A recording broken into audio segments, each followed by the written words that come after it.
Today, you're going to learn how to deadlift. Hi, I'm Catherine. I'm the personal trainer and running coach at Kathletics. Here at Kathletics, we're all about meeting you where you are in your fitness so you can approach hybrid training in a sustainable way. We're going to get right into it, but we're going to start off with a warm-up.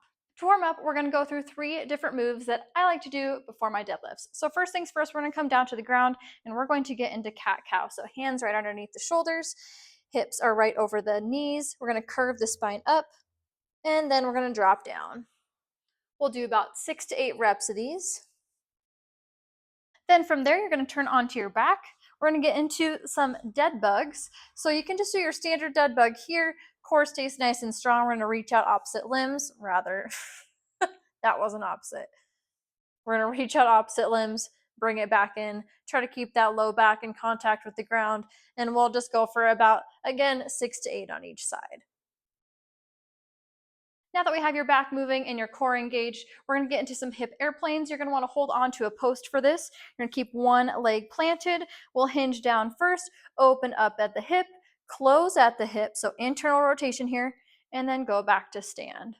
So hinging down, open, closed, and stand. We'll do about 5 on each side. Now that we've got your warm-up all squared away, we're going to get right underneath the bar. Generally, I recommend warming up with just the bar, but just so we can have some guidance on depth, I have the 10s on right now, and this is the weight that we'll be using today for the demonstration. So first things first, for conventional deadlifts, you're going to place your feet right underneath your hips. This was honestly a big game changer for me when I first got into deadlifting because I was just a little bit wider here, which isn't a bad thing, but you can create more power when your feet are right underneath those hips. And that's going to be our starting point. From here, you're going to line up the barbell so it's right over the middle of the foot. Now you might be thinking, yeah, it kind of looks like it already is. It's not. We want it all the way touching the shins. So it's going to be right over the laces here, and then you're going to grab onto the bar. We want to start with an overhand grip, and then as it gets heavier, then we can do a different grip, but we'll get into that a little bit later.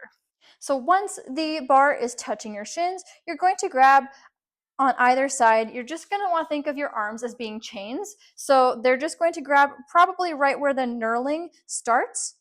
We're going to sit back so the chest is open. So we're not going to sit the hips down necessarily.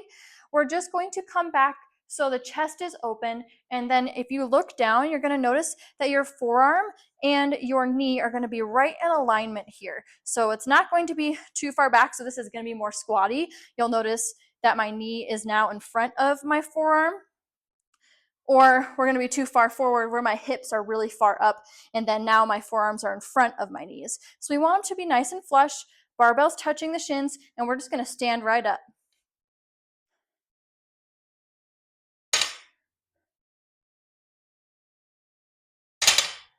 Although this is technically a pulling motion, you also want to think about pushing the ground away from you. So you're going to have this pulling and pushing motion going on, pulling up, pushing down at the same time as you come up from the deadlift. Now, some common mistakes that I see with deadlifts are a few things. So we're going to go through each one. First one I see is that we don't pull the slack out of the bar. So if I'm in this hinge position, what I don't want to see is that, see how my elbows are just kind of bendy right now? We want to pack the lats. So we're driving down, depressing the shoulders, and then that's going to allow us to take more of the slack out of the bar. So when we pull up, we're not having to have this jerk reaction. We're tightening up before we start, and then we're pulling up. Another common mistake is that the bar is too far forward. So again, we might think, oh, this is at the middle of my foot because it's across my laces. No, we want it touching the shins, because if we're further out here, now it's going to make it harder for me to find that center of gravity, and I'm going to be doing extra work trying to get that back underneath me. So again, you want that bar touching your shins so you can keep your center of gravity right underneath you. Another common mistake that I mentioned earlier is having the feet a little bit too far out. So when you come down, your knees don't really know what they're supposed to do. So that's why we want to have the feet right underneath the hips for when we're doing conventional deadlifts.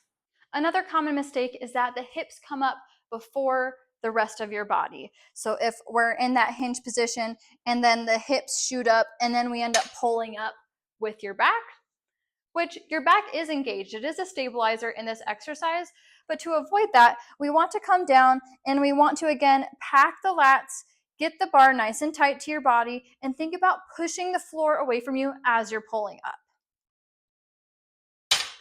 So again, to start from the top, we are going to set the barbell down on the ground. We're going to step into the position by placing your feet right underneath your hips. We're going to let the shins touch the barbell. We're going to grab at the knurling or just straight down from our shoulders. We're going to pack the lats, open up the chest, and we're going to make sure that the knees are nice and flush with the forearms. We're going to push the floor away as we pull up and stand.